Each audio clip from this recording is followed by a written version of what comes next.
All right. So for the first time on this podcast, I actually have someone to interview, which is kind of crazy because I didn't think this was going to happen so fast. So Maya, welcome to the podcast. Pleasure to be here.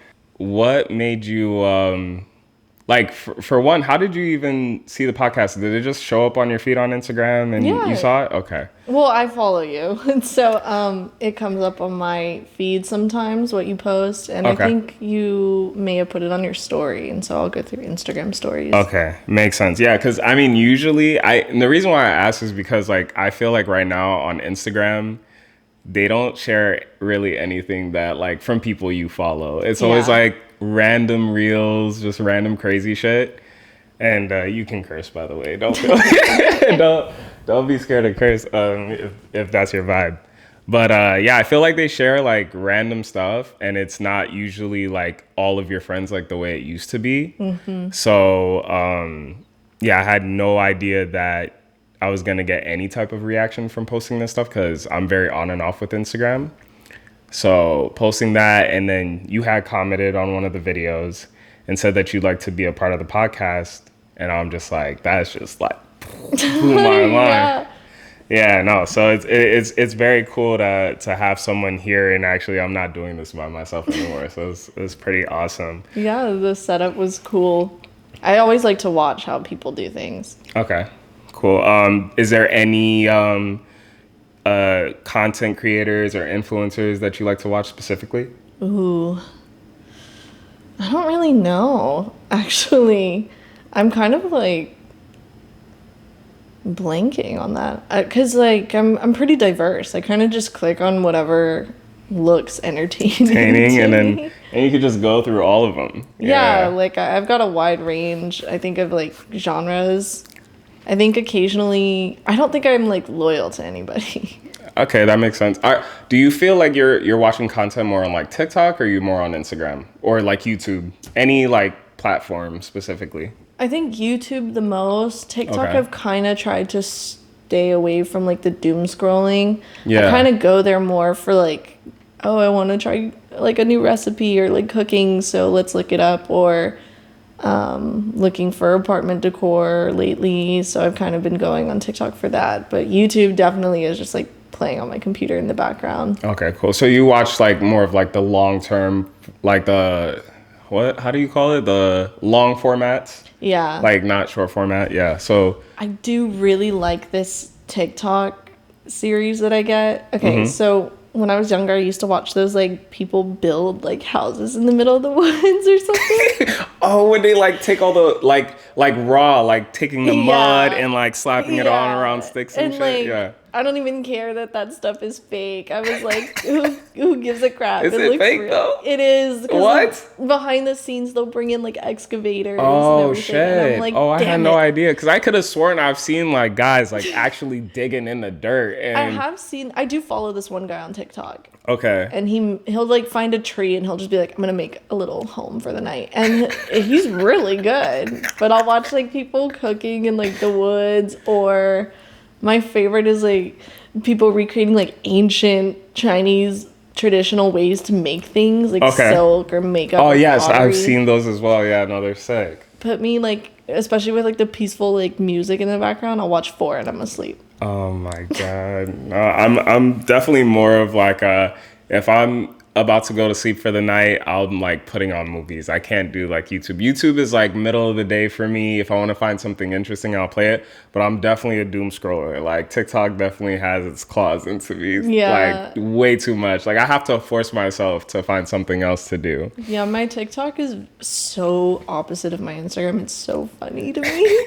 My TikTok's very TikTok humor, kind of like a little bit of brain rot. Yeah. Some really cute things, some sentimental things. Instagram's just flooded with like horrible memes. 'Cause Yeah. it's mainly things that friends send me. So I'm like, you guys are fucking up my Exactly. page. Yes, absolutely. And I feel like right now too, like I almost start to use TikTok as like a search engine, which I feel like you kind of mentioned before, where it's like if you want to look up a recipe, I just got into cooking. If you want to look up a recipe, you can kind of just throw it on TikTok, and then you'll get just flooded with all different kinds of like creators that have their own original stuff. They're probably sharing their grandma shit. Which Yeah, is crazy. like I had a Friendsgiving. I did Teeny's mac and cheese, and I found like a really easy recipe for just creamy tomato pasta, and it's so fun to make when I just don't really want to do that much cooking. And then I've made like orange chicken. I have a Studio Ghibli cookbook. I love sick. those movies. So twice now I've made a beef stew. My dad loves it every time. Oh, what the hell? What's your favorite Studio Ghibli film? Oh, it's gotta be Spirited Away. Okay. I have the dragon tattooed on me. I have the shit. Spirited Away artwork in my room. I have no face as like a piggy bank. Love it. You know, it's funny, like I feel like I need to rewatch those movies because I think in my first watch through I'm expecting something like one thing and then I'm seeing something completely else. So I'm so out of it. So I don't know, because I have friends that swear by all those films and it's like the greatest thing in the world, and for me I'm just like, I don't get it, I don't understand. So maybe I just wasn't paying attention. And I have a lot of films that I've done that with. Like I just rewatched Blade Runner 2049, and I remember the first time seeing it I was like, yo, what the fuck is this? And then That I was just me. watched it again and I was like, holy fuck, this is so good. Like, so I think I I owe them another shot. I think I saw it on my couch and I like fell asleep. Yeah. Somebody I was dating really wanted to see it, and I was like, I don't know anything moves about these so movies. slow. I know. Yeah. With like my ADHD, I can't really do slow movies unless I'm really interested in them. Like one I just watched that my boyfriend wanted to see was Die My Love with Robert Pattinson and Jennifer Lawrence. It's like an indie type of film. I think Okay. it's filmed in like a 4:3 ratio. Oh, that's sick. Okay. Yeah, cinematography's great, but the story suck. Wait, is it actually bad? I hated it. I got so Okay. bored I didn't even finish it. I just looked up the ending. Yeah, I don't think I've seen or heard of that. So I might have to look into it. But yeah, there's some movies where you can like, and I fall on both sides where it's like I can watch a movie that is just so stupid, but I just love it. Or I can watch like a really like you got to pay attention, and those are a little bit harder because it's like if you miss 1 second, like if I'm watching a movie like by myself, not with people, but if I'm watching a movie by myself, I'm rewinding like 10 times and be like, wait, what the fuck did you just say? So damn, I'm already forgetting the question. I had it in my head. The ADHD.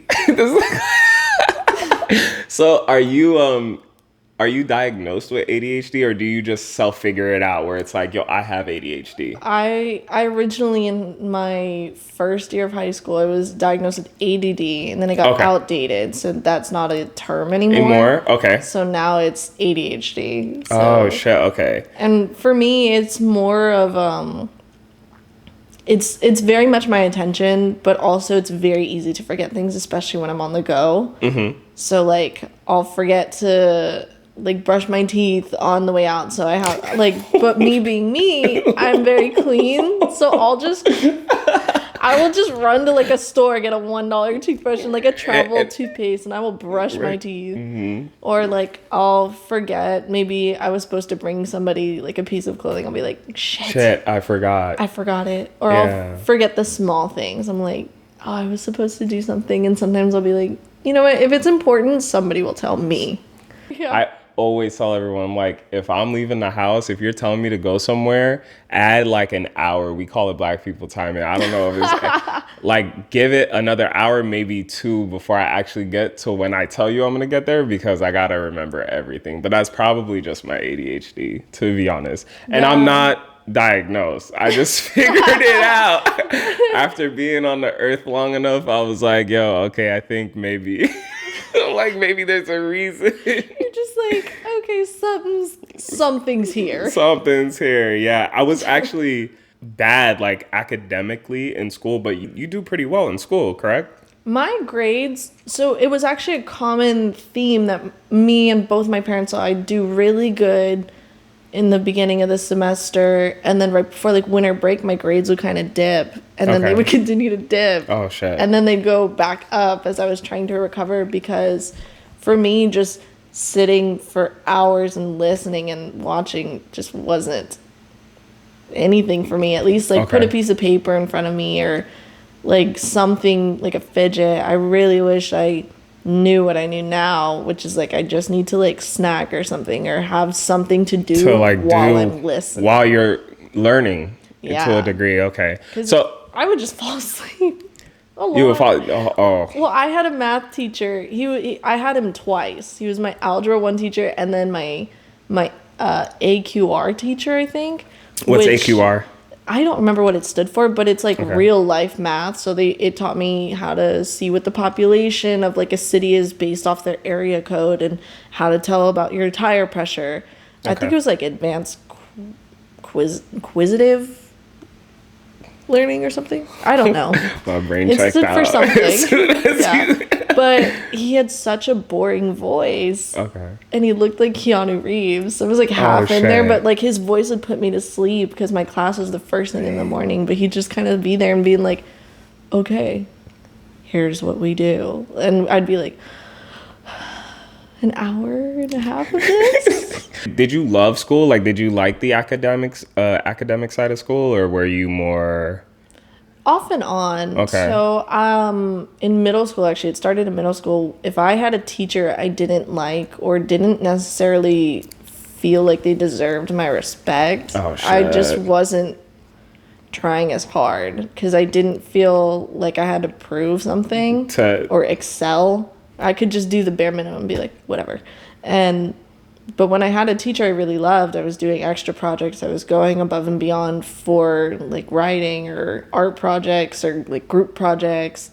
And so that's kind of what my parents learned very early on. Because I had some teachers that my dad was really upset with.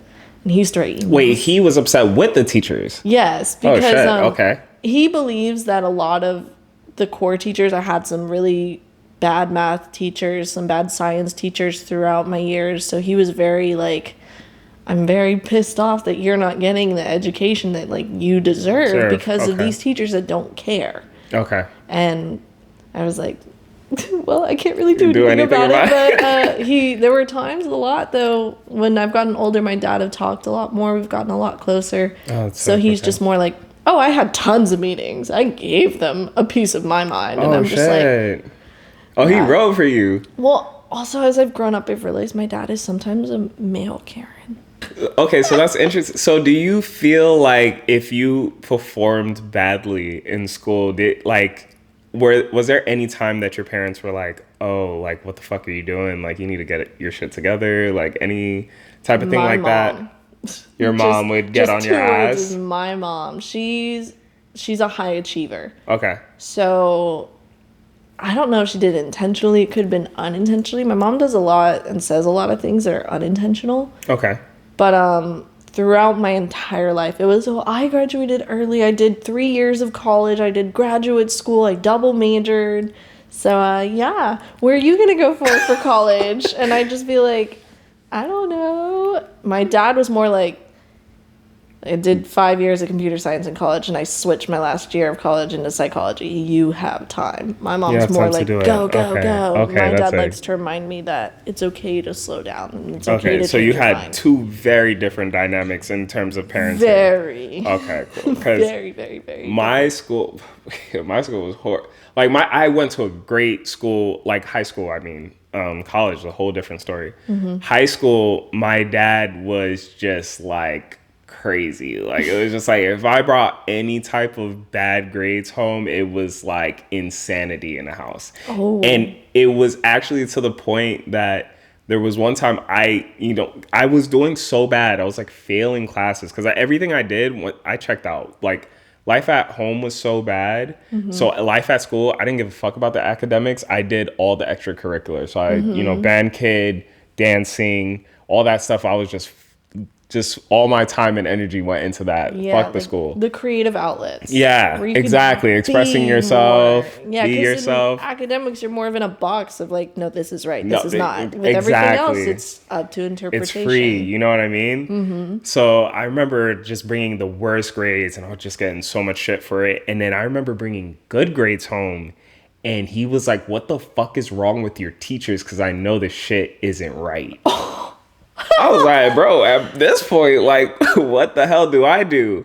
My mom, though, on the other side was like super supportive. When I had bad grades, obviously she didn't fuck with it, but it was more on the aspect of like, you know, I think she just tried to keep the peace in the crib. You know what I mean? So I did also have like two very different dynamics of parents, but I think they were like kind of on the extreme side, looking back on it. But yeah, that's why I have to ask. It's very interesting to see. Did you grow up with two parents in the household? Yes. I think it differentiates. I have no clue what it's like to live with two parents in one house. Oh shit. I lived in single parent households. My parents are not together. They dated for 11 years before my mom adopted me, and they just remained friends. Okay. So I call it just like two acquaintances that have a kid. Holy. Because my dad connected to me. He went to China with my mom because the orphanage was kind of shady. I'm not going to lie. Like, it was an established orphanage. It was really safe. Okay. Really safe. But the way that they worked, they were like, okay, well, your fee, I think it was $10,000 or $20,000. And Wait, they said, hold on, slow down. yeah, her adoption fee. Her adoption fee for you was 20,000? It was either 10 or 20,000. Okay. But the problem is they said, we need it in clean, new bills, like cash. And my mom was like, okay. My dad was more like, I'm going to come with you because it sounds fucking we're weird. Traveling with this money. Oh, okay. And we have to explain it to TSA and everybody. Because I was adopted 2 years after 9/11 happened. So 2003. Yeah, so security like amped it up. So where were you at this time? I was adopted in China at 10 months old. You were adopted in China. Were you born in China? Mm-hmm. Oh my God. Okay. So they flew from, and where were they based at the time? I think they were here in Austin. Yeah. Oh my God. They both used to be in California. My dad went to college there. He was born there. My mom was born there, but I think she did UT Austin. And so she was a professor here too. And they actually almost weren't able to adopt me because they were supposed to get me in April of 2003, I think, like April or May. And SARS, the pandemic of SARS broke out. And it was pretty similar to COVID. Like, they shut the borders down. Oh, shit. Everything. They were just like, nobody's coming to China. Yeah. I don't know where it originated from, but like multiple countries are like, don't even try, yeah. And then one day, I think my dad was like, for some reason, they opened it up a little bit. And this woman your mom was working with, that was kind of doing the translations and the business side of the adoption, was like, go now in August or you're never going to get that child. Like, go now or they're going to close these borders back up. Holy. And I was like, whoa. But my dad has videos of the entire travel, starting from like the airport to coming back home to, I think, when I used to live in San Antonio. Oh my God. So the first place they bring you is here to Austin or San Antonio? It was San Antonio. My mom lived there with my sister. So not only were you living in San Antonio, you're here in Austin right now, but you were in New York as well, which we relate to. Mm-hmm. And then you were also living in Hawaii as well, correct? Yeah, my first year of college was spent outside of Texas. Okay, so after high school, so you did all of your high school here in Texas? Yes. Okay, and then, so where did you go first? Did you go to New York first or did you go to Hawaii? I went to Hawaii first. Okay, what was the reason for that? I just didn't know what I wanted to do, and my GPA wasn't the highest. Mm-hmm. Sorry, Mom. And I was just kind of like, I don't know really what I want to study, so let me research gap year programs. Mm-hmm. And I found a gap semester program. Okay. And so it was actually it's called Verdo Education. I don't always recommend it. Some programs they go to, like London and Italy, I'm sure those are great. The one I went to was a little more disorganized.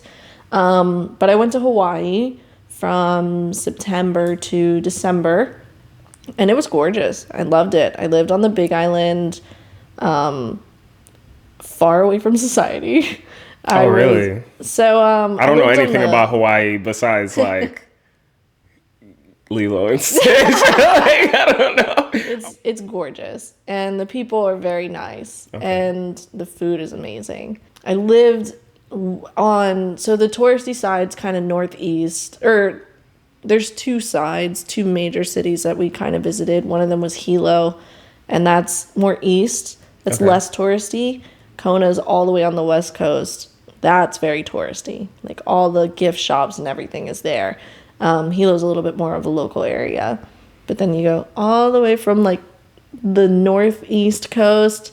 You go through a little city of Pahoa, and then you go all the way down to the coast, southeast coast. So I lived like right there, like across the street was the ocean. You actually have a video of I don't know where I'm guessing it's in Hawaii because you're in the ocean and I think there's just like a stingray that am I tripping? Like You might be tripping. It might just be a shadow. no, I could swear to God, Oh, dude. the manta rays. Yes, yes, yes, Okay. yeah. Yeah, so that was- I said stingray. That's why I was like, what? No, new but for me. it was a crazy. It looks insane. How like were you scared? Like how did this video happen? Like how because it looks like you're in like deep in like you could still see light. Yeah. So the way it was set up, it was a company. We did day snorkeling, which is where that photo I sent you of that my friend took because he bought an underwater like case for his phone. I Okay. was just like, I'd rather focus on snorkeling, seeing this reef around us, and that was a story in itself. Like it was beautiful. I saw an octopus, I saw some eels, like kind of hiding, and a ton of fish. But the problem was the journey there was fun. We were doing donuts in their like speedboat in the ocean, but Oh, that's sick. there were dolphins around us. But then we get there, I'm like, okay, this is fun. This is cool. I'm learning about the coast. I'm learning about all the like rocks Wildlife and and- certain areas that they've named. That's awesome. They go, so we have to stop here about half a mile from the reef. And I was like, okay. Like for me, I was like, whatever. But they go, so we're going to put you at this drop off. And I was like, a what? And the only experience I've had with the word drop off is Nemo, where it just drops into the abyss. So I was thinking just like a straight cliff, but it was Okay. more of a gradual sand incline. Like But okay. I had all the gear on. I was actually the first to get in because I think I was just like fuck. 1, 2, 3, go. And I was just like, you know what? If I go first, Then there's you- other people behind me. If people get eaten, I'll probably get eaten last. So I was like, whatever. That's a crazy way to So see that situation. Yeah, that's always been me. Oh shit. And I was the first to get back on the boat too because I was getting tired of swimming around. And so I was kind of once I was on the boat safely, I was kind of like, okay, I'm fine. So all of them are at risk in case a shark comes by. Oh But my god. the same company, the next day we did night snorkeling and it was manta rays. But the thing is, they had kind of like these lights and then attached to like PVC pipes with Okay. pool noodles. So it keeps you afloat. You're supposed to hold on to the pool noodles. So that video actually, we're like floating on the surface of the water. Okay, so you And- kind of just had the phone like down. Not even they so the light attracts plankton, so they just come up, kind of do little circles or flips very slowly, and they eat the plankton.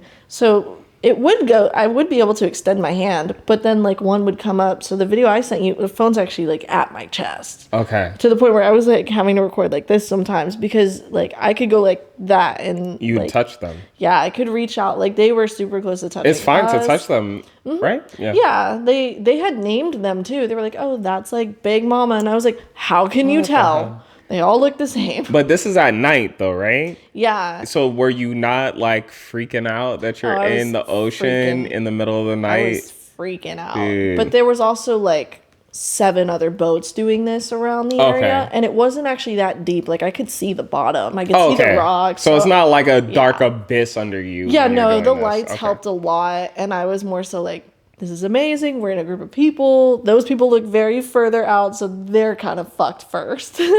So I was just like, So you just waiting for other people to die before you, that's my warning sign is to hear one my person goodness. scream. and then you're out. Then I will be faster than a shark.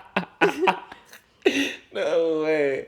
But with beaches, I don't really go in them.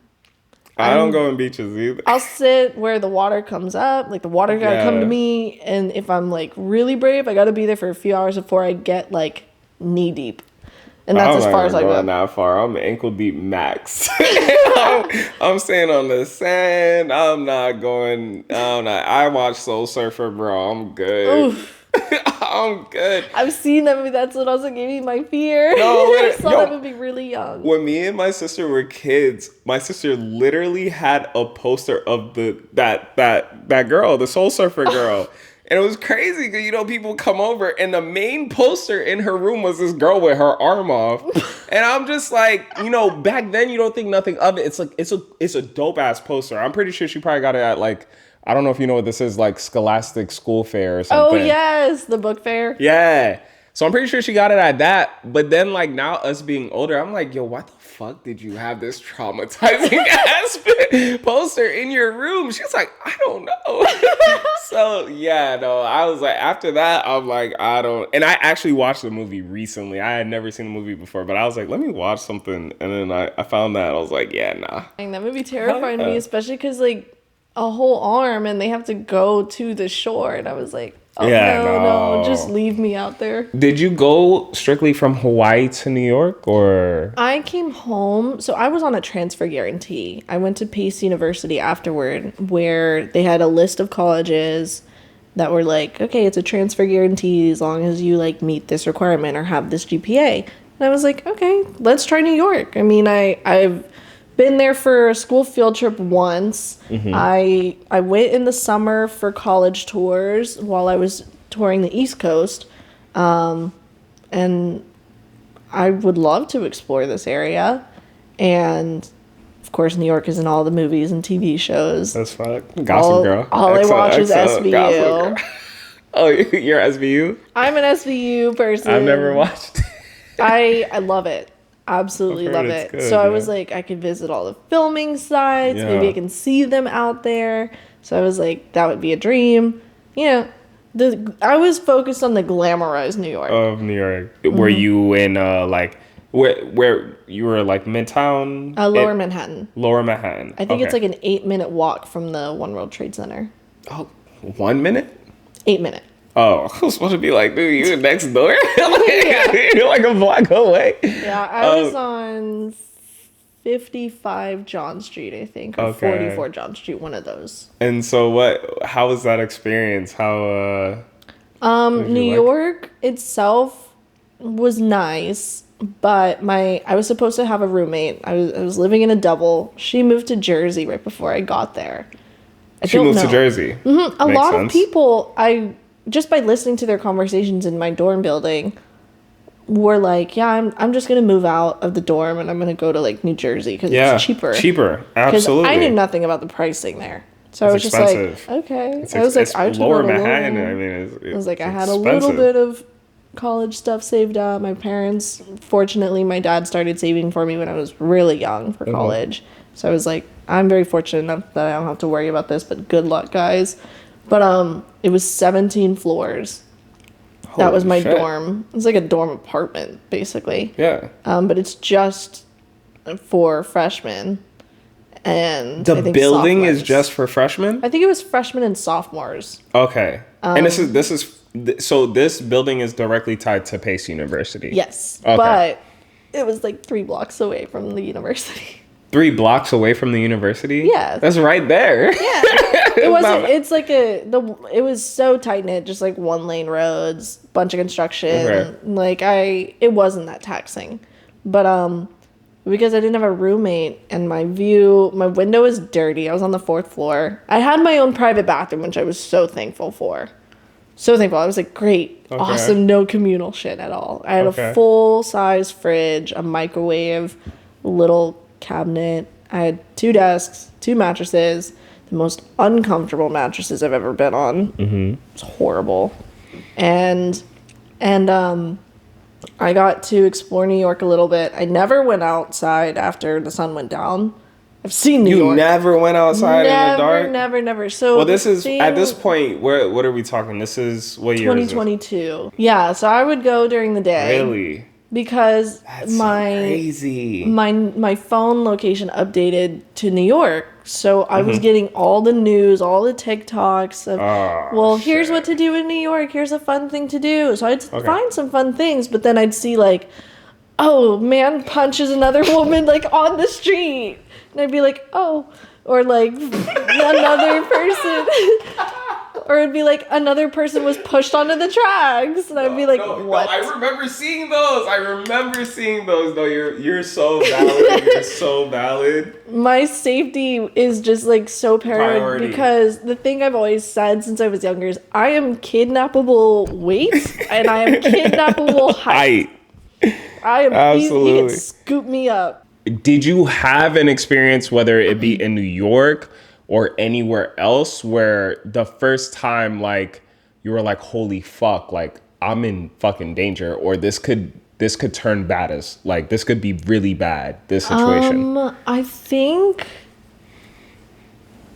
New York just gave me more of an uneasy feeling. Okay. I mean, on my walk to school, just those 3 short blocks, it was catcalling almost every day. It was from cars passing by. It was from construction workers that were doing like the building. It was painters, people just taking out the trash in the restaurants nearby. I was just like, this is an overwhelming amount of people telling me to smile. Like, Jesus, fuck.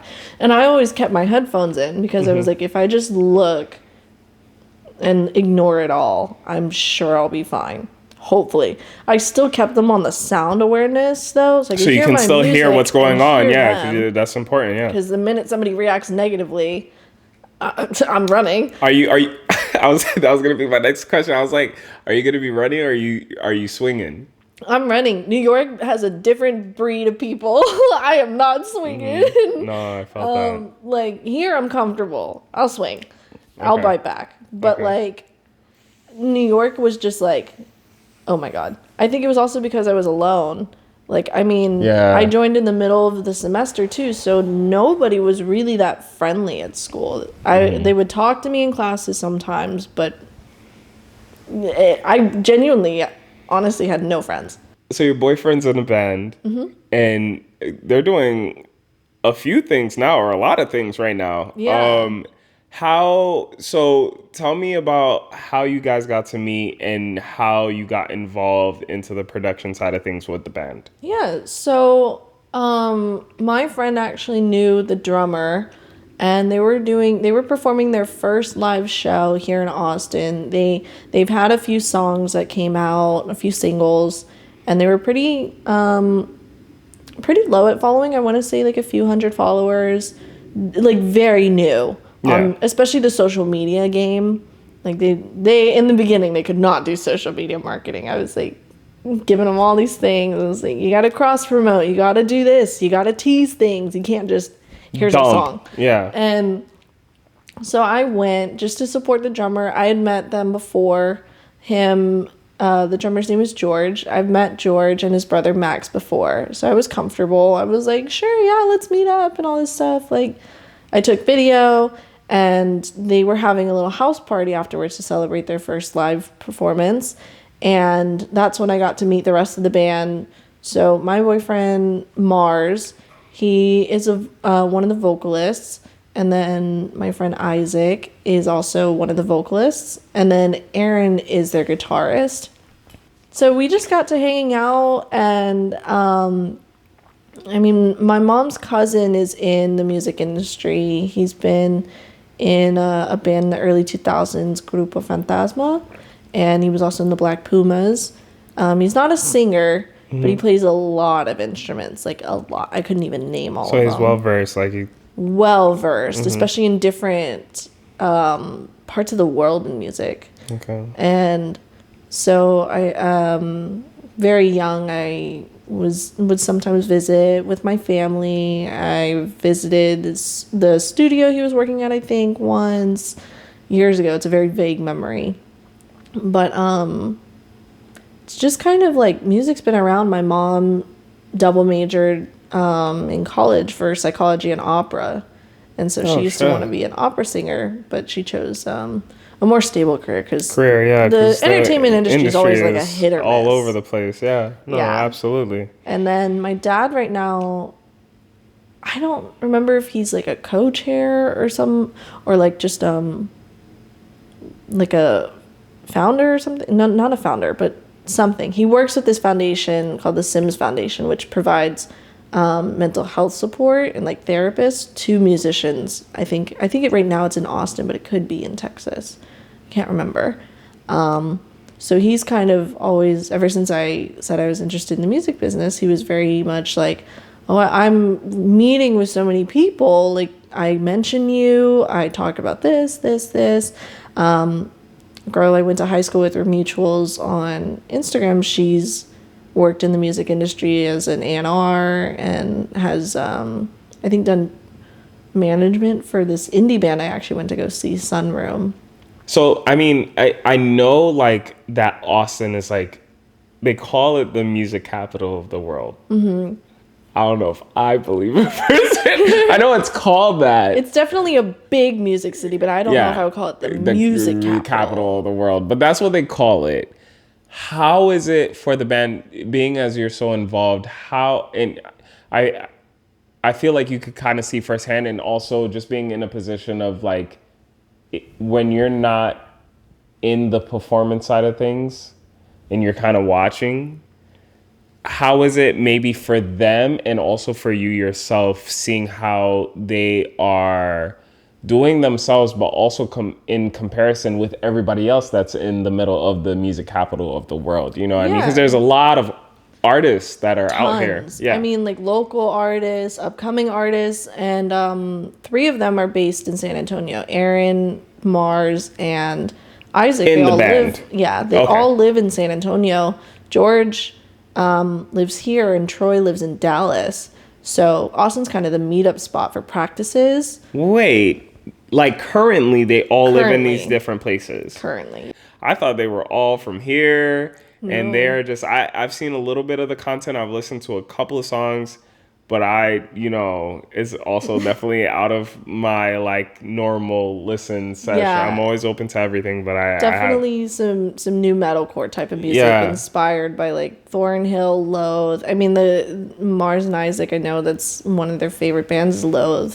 The background Not of their but desktop is Loathe. Sorry, guys. Airing out your fan. But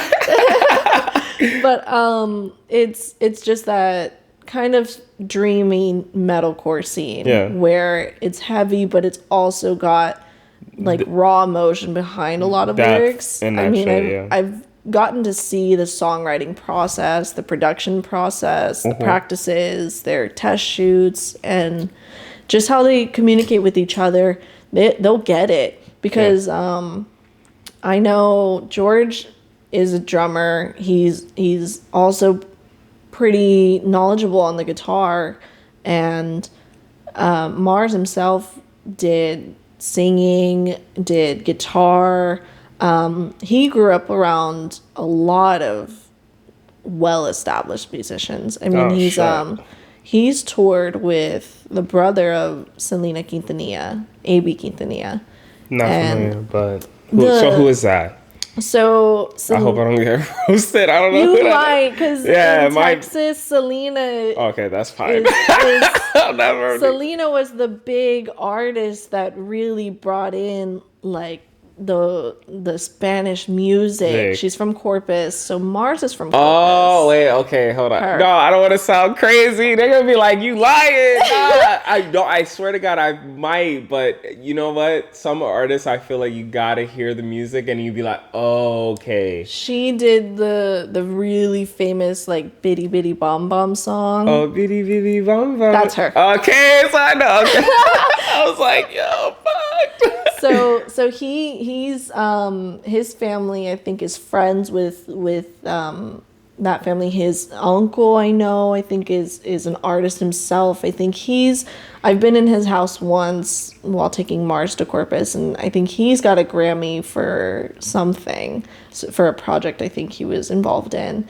And so he's been raised around music all of his life. Okay. He's been in, I think, like early on, he's been playing guitar, he's been playing other instruments with family or friends and stuff like that. He used to have, I think, another band before Gloom, and I think he just was writing songs that fit more of Gloom, to my knowledge, and he just really honed in on it. But I know one of the songs that they have out, he worked on that for like years, I think, or he wrote it like 3 years ago, and now it's like just it's finally coming out.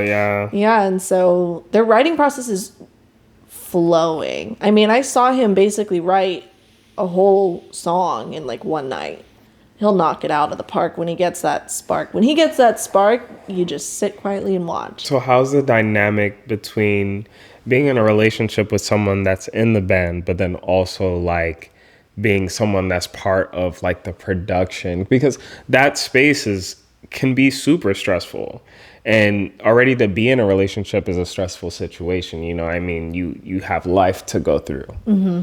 So, you know, you're juggling two different dynamics. How is that for you? Yeah, it's definitely interesting. I think I know when to kind of take a step back. I think very early on, they seemed like they needed a little bit more guidance. Sorry, guys. But just because it was just so new and everything flowed for them really fast, honestly. Like these past, I want to say 2 months, just their growth is insane. So I've kind of, I'm always there to help, of course, if they ever want it or need it or didn't ask for it, but I thought would be like a good idea. I'm always there to throw it out and be supportive. Like if George needs help with the camera, because he used to do concert photography, he still will do some on the side, but he's the band's more of his focus. If he needs help with anything, I'm happy to help. If they need their practices filmed for some behind the scenes content, I'm right there, happy to help. I'm always going to be the first one to be like, what do you need, you know? Yeah, that's dope. So balancing a relationship, I think honestly the flow's kind of easy. Okay. So far, you know, Yeah. I can't speak for one day if they're like touring the world, you know. Yeah. But I think it's just really easy right now because Mars and I have such a healthy dynamic where if he needs to work, he can work, and I'll do my own stuff on my computer in maybe the other room, or I'll just be right next to him, to where we've both kind of agreed on we could be totally silent in the same place and we'd be comfortable. Okay, so you have this super healthy relationship now, and you're involved in the band, but you've also had relationships that weren't as healthy. What was your, because this is fairly new, correct? Yeah. Okay. So what was your previous relationship like? How did that go? We met at my job when I worked downtown. I used to work as a cashier at Gus's Fried Chicken. Really good chicken, I gotta say. But he was a cook. He only spoke Spanish. So he's from... Do you speak fluent Spanish? I want to say I'm like intermediate. Okay. I can hold a conversation, but if somebody's talking like really fast, I'm gonna have to be like, you need to slow it down a little bit. We were dating in the summer. It was going good. He lived with his family. I lived with my dad. And then in December, lo and behold, it was very fast. We never really lived together. Like he'd stay at my place for a long period of time, or I'd stay at his. I was more comfortable in my space because I just wasn't used to sharing such a small space with, like, he'd sleep in the same room as his brother, or he'd sleep in the same room as his parents and his brother. Like they kind of compact. Yeah. In a small apartment. And so I was just more like, I don't know. It's like a new space. And so I more so prefer my space. And it was going really well the first like 6 months. Holy fuck. We had secretly gotten engaged. Everybody knows now. We had done that because I wasn't planning to sign any documents. I wasn't doing anything. He made it. It was just more of a statement, like, yeah, oh my god, like we're getting this married. This is serious. Holy just fuck. kind of like a way to lock me down. Did you get a ring? I did. Was it expensive? I don't know the price. It was it nice? It was very nice. It was a beautiful? ruby emerald cut with 2 diamonds on the side, Oh, 2 small shit. diamonds. Okay. So it was very nice. That happened kind of a little close to Christmas, or I think like a day, or I don't know, close to Christmas. And then the new year started, and I don't. It's like both him and I had agreed that something happened after New Year's, where I mean, like, I had seen some red flags as I was going. We had one bad argument once where I was writing to him. I was like, let's just put my thoughts on paper. Yeah. And I was just writing a thing where I was like, we can get through this, but your behavior really has to change. My behavior has to change. I'm not saying I'm completely innocent here. Like, my communication can definitely be better and all that stuff. My reassurance could be better. And I was like, I'm learning as I'm growing. As you're going through it, yeah. As I'm writing, he's like, I have like a movie played on in the background so I can just have something to listen to. But he's like, oh, you're not doing shit. You're just watching TV. So he starts an argument. You guys are in the same room as you're writing and watching this film at the same time. He was in my room and I was in the living room right outside. And he comes to bother you about not doing shit. Yeah, he comes to bother me and I said, well, I'm writing. And he was like, well, what the fuck are you writing? I said, well, hang on, I'm not done. He grabs a notebook. He's like, well, what the fuck does it say? What does it say? I was like, it's not done. He chucks it full speed across the room, hits my laptop. Like, grabs it from you and throws it across the room. Throws it across the room. And I was like checking on my computer, obviously, because it was a pretty heavy book. Yeah. And I was like, what the fuck is your problem? Like, I'm not done. I'm actually writing. Like, here's proof I'm writing. Your name is right there. I don't even... Well, let me read it. And I was like, you can, but it's just not done. Yeah. And then I had made him, like, a handmade gift, and he came and poured it all over the ground. And he was just like, this is trash. And I was like, I was just, like, defeated at that time. I was like, all right, whatever. Oh. And he was just like, fuck you and all this stuff, and I wasn't really fighting back. Later in our arguments, I just stopped fighting back. I just sat there because I didn't want to escalate it. But that night I was upset, and so I was just like, what is your problem? Like, honestly, with this attitude, get out of my house. I don't want you in my room. I don't want you in my house. Go home. Like, you have the power to go home. You have a car now. So I was just like, I don't want this energy around me. It's gonna start, and I usually used to start it with trying to calm him down. Yeah, you know, that's the natural response. You want to calm the situation, so I'd just be like, just calm down. And you'd be like, no, like, fuck you. And I'd be like, just take 5 minutes and just chill to out. Calm down. And he'd just be like, no, like, blah blah blah. And I remember he was like pushing me and pushing me and pushing me, and so to prevent myself from falling, I pushed back once, and he grabbed me by the back of my neck. Walked me like a dog to the couch. Like, I was bent over and he was just dragging me, and he was just like, fuck you and all this stuff. I had to take a picture of it, but I had like a little red mark. You could see his thumbprint on the back. And like over your neck. Mm-hmm. And I went into the bathroom. I'm sobbing uncontrollably. In that moment, like, initially, like, did you ever feel like the urge to swing back, or was it just like too much to handle? I was terrified because before he actually grabbed my neck, he was like going like this, like raising his fist, like, I will hit you.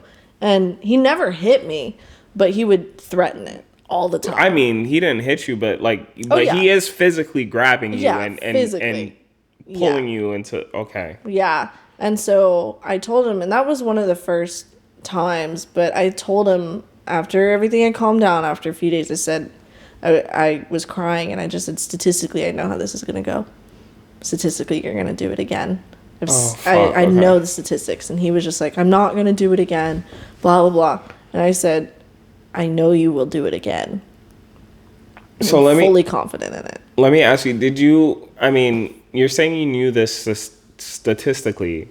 Did you ever, getting into this relationship, and I don't know if this is something was this like a brand new thing in this relationship for the first time where you're experiencing this, or did you experience it before? So I hadn't experienced the physical violence of a relationship. More emotional. I have experienced the mental manipulation and the emotional abuse of something, but it wasn't as extreme. It was just more like guilt tripping. And this is a recent, this is last year? This was 2024 to 2025. So yeah. Oh, so this is very okay. Yeah. So pretty recent. now being in that situation, was it like, what moment? How long was the relationship? It was a little longer than a year. So what moment in this year did you realize, like, holy fuck, like I'm in this right now?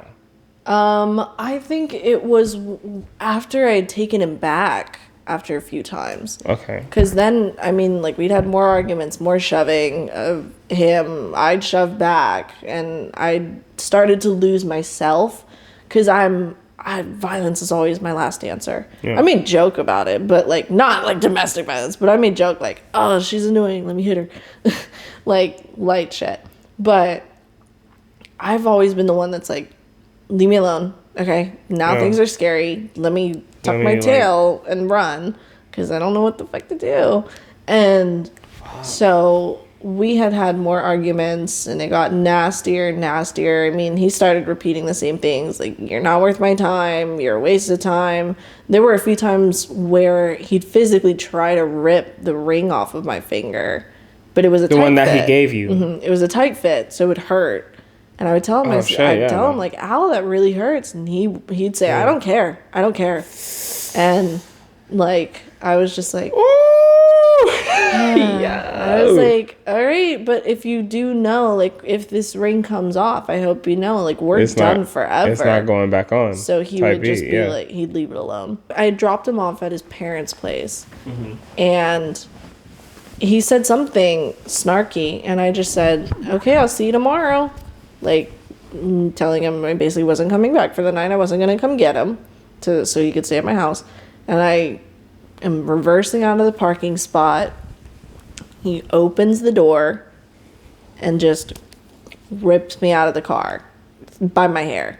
Like, your hair? Back of the head, pulls me to his head, or pulls me to his chest, and he unbuckles my seat. I didn't know where to go because then he got in my car.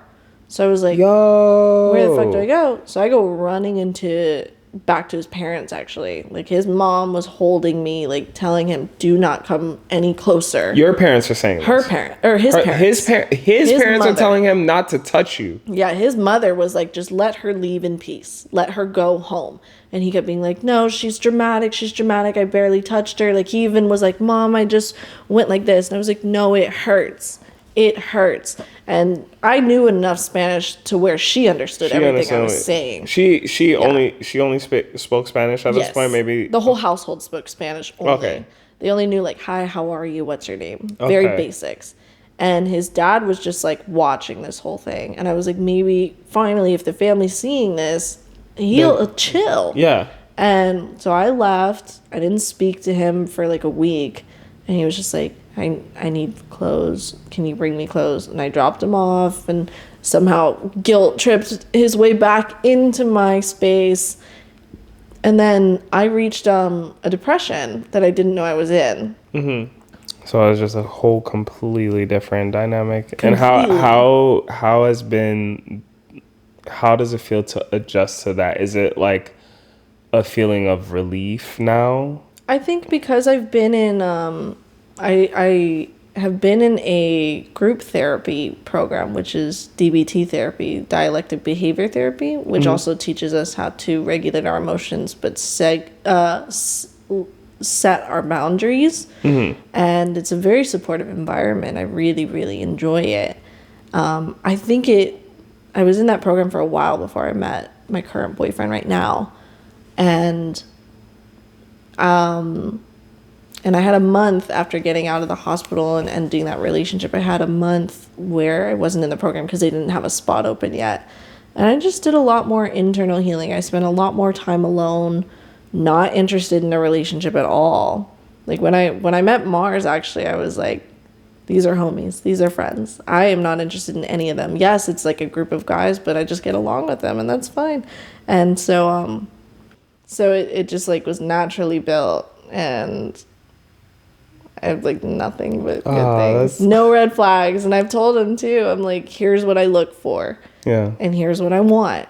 Here's like, I was like, I have no expectations coming into a relationship other than the basics, which shouldn't be expectations. I don't expect you to have good communication, you know? Yeah. I'm just like, you should already have it. Yeah. And he was like, okay.